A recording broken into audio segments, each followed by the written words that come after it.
तरीके से घर बैठ के अपना रिस्क कमाएं। और मैं भी जो आपको बता रहा हूं, मेरी अल्लाह से भी दुआ है कि मैं जो समझा रहा हूं मैं समझा पाऊं और मेरे जुबान की तमाम लुकनतें अल्लाह ताला दूर कर दे, और मैं रिस्क हलाल अगर है तो मैं उसकी मैं तबलीग करूं, अगर रिस्क हराम है तो अल्लाह ताला मुझे इससे बाज रखे।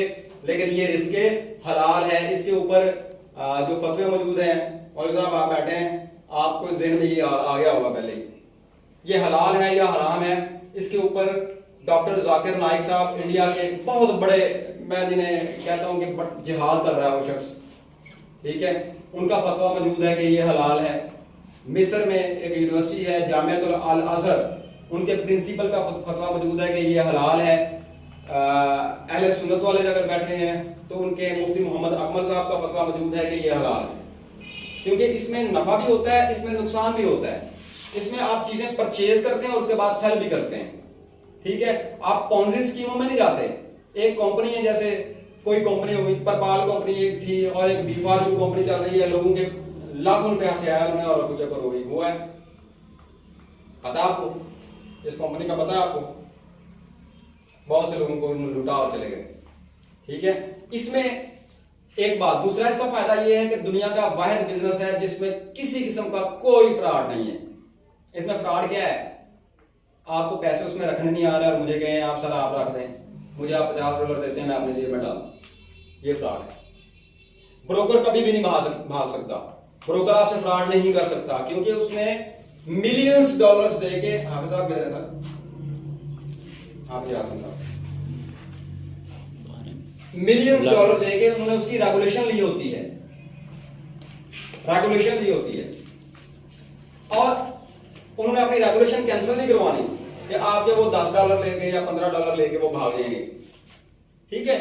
ये फॉरेक्स, ये एब्रीविएशन है फॉरेन एक्सचेंज का।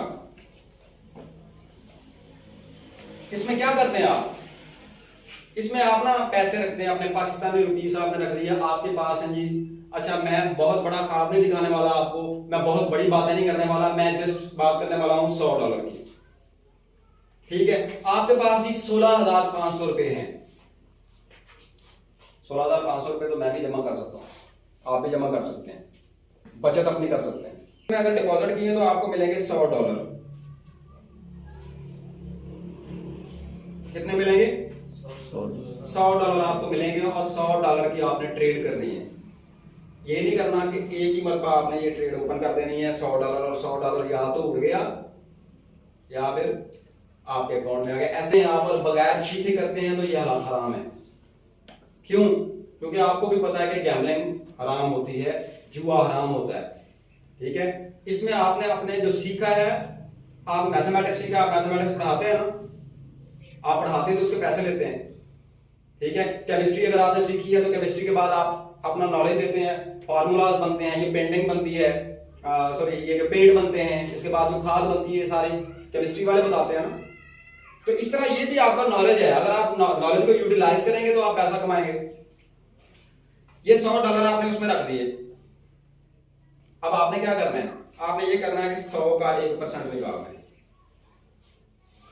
1% कितना बनता है? $1। जब आपने ट्रेड ओपन करनी है तो ये जहन में रखना है कि मेरा अगर नुकसान हो, नीचे स्टॉप लॉस इसका लग जाता है। अगर यहाँ पे ट्रेड लगानी है ना, तो अगर नुकसान में जाना शुरू होगा तो नीचे स्टॉप लॉस लगता है। स्टॉप लॉस आपने इतना रखना है कि अगर आपका नुकसान हो तो $1 पे जाकर ट्रेड बंद हो जाए, ठीक है। अगर आपका लॉस हो गया, आपके हो गए $99, तो आपने इधर से रिस्क अपना $1 वाला भी काम कर देना है। अगर आप इस तरह ट्रेड करेंगे तो आप $100 से 300 ट्रेड्स अगर लगाएंगे तब भी आपका अकाउंट वॉश नहीं होगा, ठीक है। अच्छा, अब ये करते क्या है फॉरेन एक्सचेंज, मैं आपको बता दूं कि ये वर्क कैसे करती है। हमारे पास ना एक मेरे पास पाकिस्तान है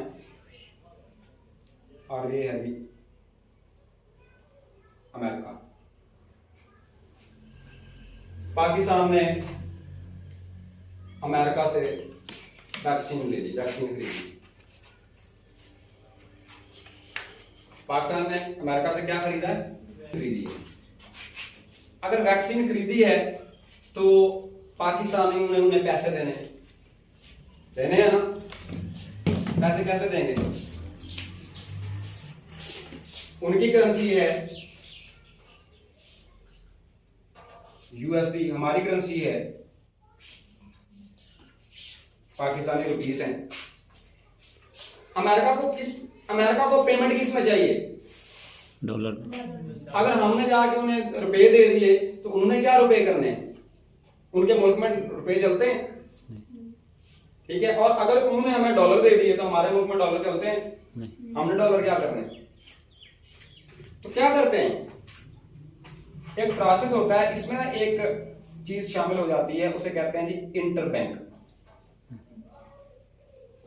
आपको साथ साथ ये भी, जब आप ये नाम है उसकी ये सुनेंगे ना तो आपको पता लगता जाएगा कि ये एक लिजिट है, ये कोई स्कैम नहीं है और ना ये कोई कंपनी है। ये मार्केट है जो कब से बनी हुई है? 1970 से मार्केट चल रही है, ठीक है जी। इंटरबैंक, इन्होंने क्या करना है? इन्होंने डिलीवरी दे दी वैक्सीन की, अब इन्होंने पेमेंट करनी है। पेमेंट इन्होंने किसको करनी है? इंटरबैंक को, रुपीस की जरूरत में। इंटरबैंक ने क्या करना है? वो अपने पास रख लेने हैं और डॉलर इनको दे देने। अगर उन्होंने पाकिस्तान को पेमेंट करनी है तो इन्होंने क्या करना है? डॉलर दे देने हैं इंटरबैंक को, इंटरबैंक ने उसके रुपए जो हैं वो पाकिस्तान को दे देने हैं, ठीक है। और ये जो इंटरबैंक का प्रोसेस है, ये जो करेंसी को एक्सचेंज कर देते हैं, इसको कहते हैं फॉरेन एक्सचेंज। और हमने क्या करना है? घर बैठ के एक सॉफ्टवेयर है वो डाउनलोड करना है जिसमें आपका कोई एक टका नहीं लगना। उसमें बैठ के आपने क्या करना है? करेंसी को चेंज करते जाना है। करेंसी को चेंज कैसे करना है? करेंसी को ऐसे चेंज करना है कि आपका जो एक रुपया है ना, ये बात समझने वाली है, एक जो डॉलर है ना वो पाकिस्तानी 157 रुपीस के बराबर है। ऐसे ही है, ऐसे ही है ना। हम रोज कहते हैं कि डॉलर की कीमत बढ़ गई है, पाकिस्तानी रुपया गिर गया है। बिल्कुल, एक डॉलर हो जाता है 160 रुपए का। कितने का? इसका मतलब है 160 रुपए का अगर हुआ है तो हमारा जो रुपया है वो मजबूत हुआ है या कमजोर हुआ है? हमारा जो रुपया है वो कमजोर हुआ है या ताकतवर हुआ है? हमारा रुपया कमजोर हो गया है। आप 160 रुपए, पहले 157 रुपए देते थे, आप अपनी जेब से ये ले लें, ठीक है। हम क्या करते हैं? जब ये करेंसियां ताकतवर और कमजोर होती हैं, ये हमेशा ऐसे फ्लक्चुएट करती हुई मूव करती रहती हैं, विद इन सेकंड्स मूव करती रहती हैं। मैं अभी आपको दिखा दूंगा, ठीक है। ये मूव करती रहती हैं और ये जो फर्क आता है ना कीमतों का फर्क, वो आपका नफा होता है या नुकसान होता है। सिंपल सी बात ये है जी, आपने गंदम खरीदी, गंदम का तो आपको पता चल ही जाता है। 1500 रुपए मन के हिसाब से आपने गंदम खरीद ली, गंदम की कीमत बढ़ गई, गंदम की कीमत हो गई 2000 रुपए, ठीक है ना।